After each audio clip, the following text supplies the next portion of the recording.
Жесткий ответ агрессору: Россия выключается регионами, пока украинцы собирают ядерный реактор. Что происходит?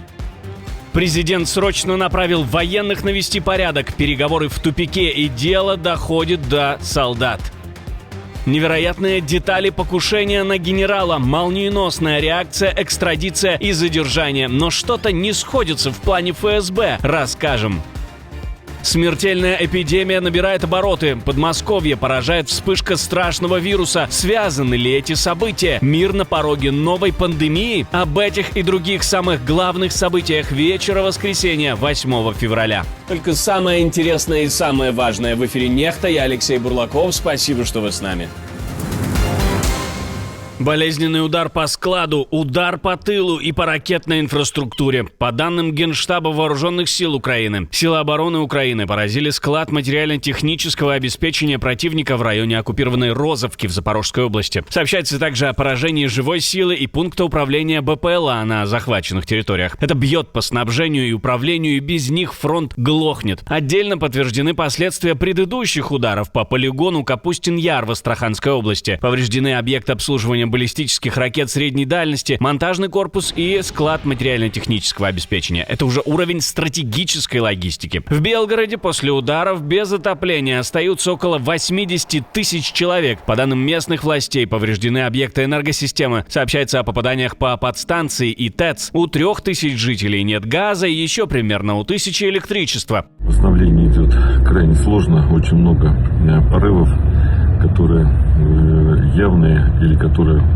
мы видим только когда начинаем подключение к сети, происходит замыкание, открываем пункты обогрева, помимо тех, которые мы планировали в центральной части, там, где тепла нет. В Брянской области, к слову, тоже заявили о серьезных сбоях в работе коммунальных сетей после обстрела. Губернатор говорит, что по области ударили «Хаймарсы» и «Нептун», но это ничем не подтверждается. По словам властей, в 7 муниципалитетах нарушены энергоснабжение и подача тепла.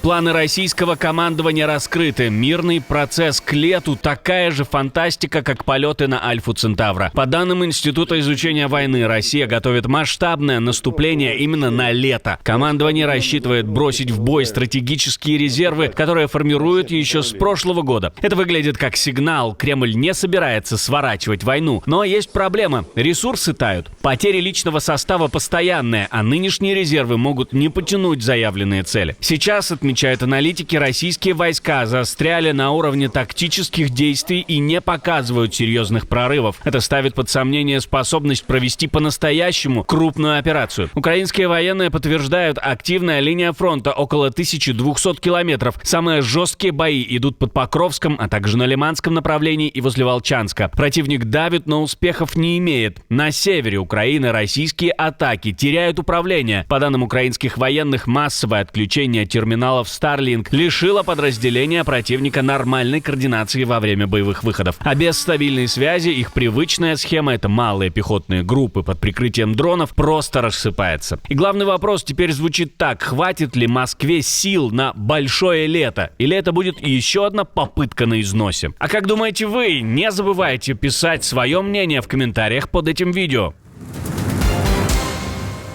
Трамп снова меняет позицию. Президент США впервые привлек к ключевым переговорам не только дипломатов, но и высшее военное руководство. Это касается контактов и по Ирану, и по войне России против Украины. Сигнал читается просто: Вашингтон делает ставку на более жесткий и быстрый стиль внешней политики. Часто требуется колоссальное количество времени, вложений и упорной работы, чтобы дойти до точки, когда можно сказать, что дипломатия сработала. Не каждому гвоздю нужен молоток.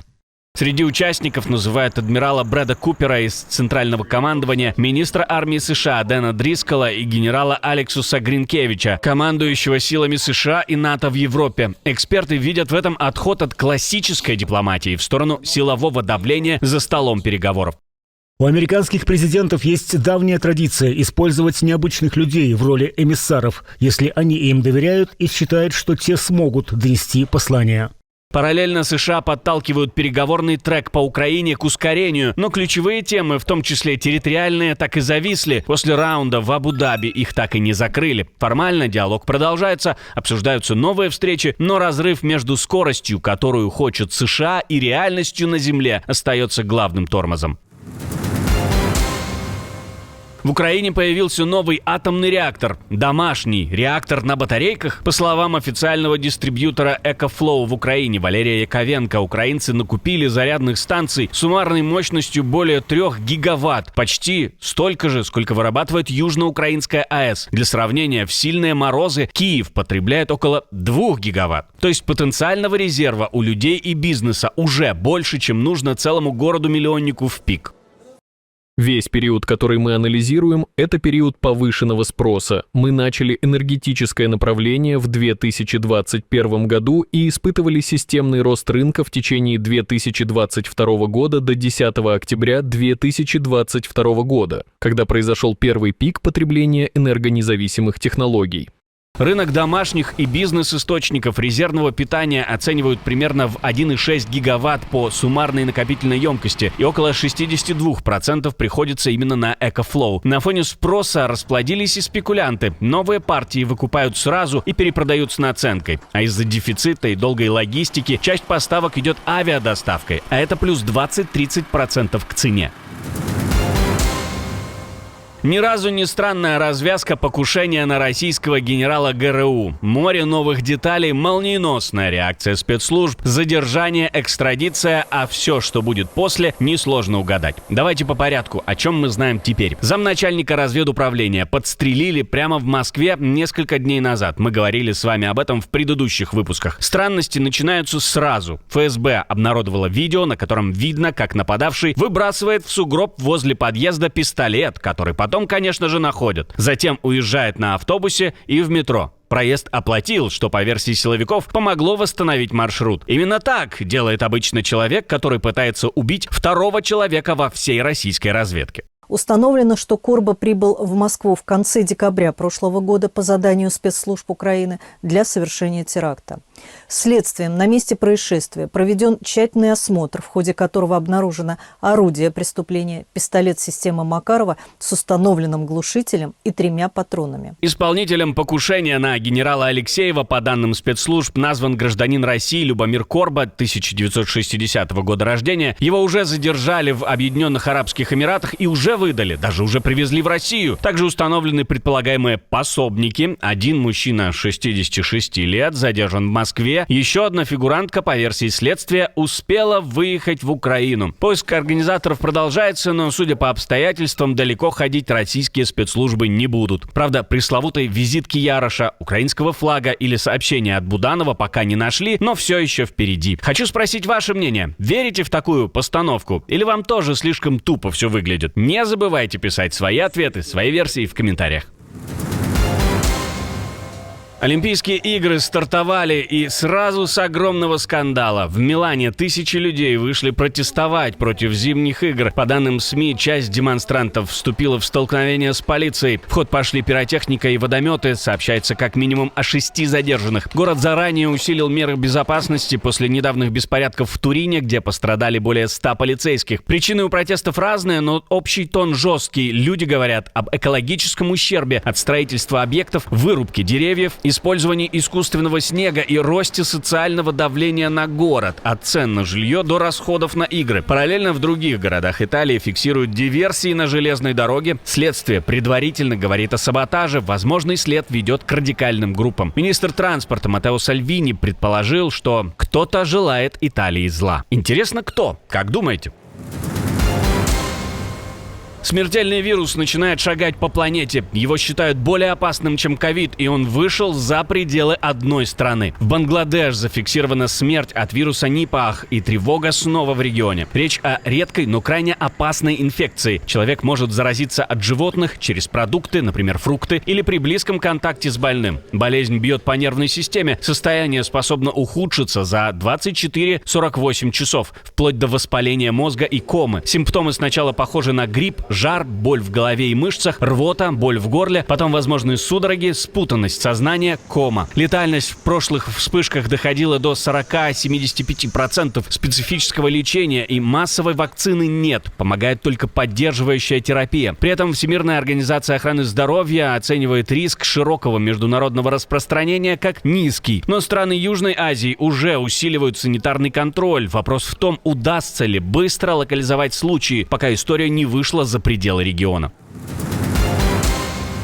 Болезнь одна на всю страну, но клинически подтверждена пока в одной точке. В Подмосковье снова бешенство, и теперь под карантином целый город. В Реутове власти объявили всю территорию неблагополучной и ввели ограничения. Запрет на выставки и массовые мероприятия с животными, контроль вывоза. И да, это уже не разовый случай. Вирус продолжает циркулировать среди диких животных, а значит, риск повторных вспышек остается.